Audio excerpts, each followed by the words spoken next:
The international foreign intelligence services orchestrated a monetary crisis, a collapse of confidence in the Iranian crisis that led to legitimate demonstrations in the street. The Iranians went to the street peacefully, and the Iranian government let them demonstrate. And then on the third day, these cells were activated. And this is where the violence began. The idea was to generate so much violence that they hijacked that the regime would be compelled to respond.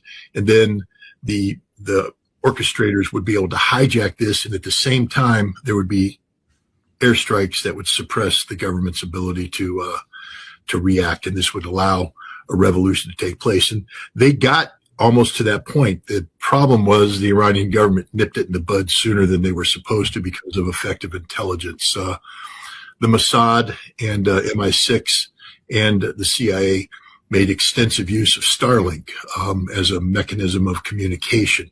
Why? Because it's outside of the Iranian internet infrastructure. The Iranians use it to good effect.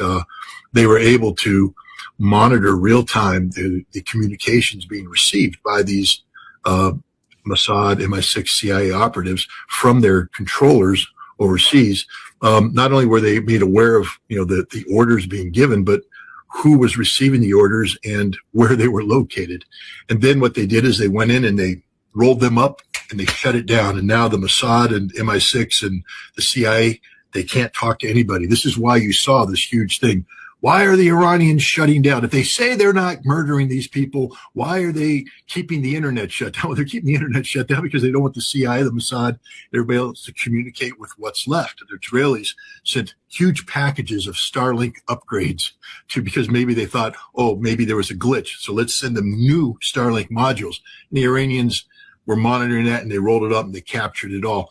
And because of this, they shut it down too soon, and the airstrikes didn't happen. And so there was a gap, and that's why they ended up not launching the airstrikes, because the airstrikes were no longer linked to activities on the ground and would be ineffective.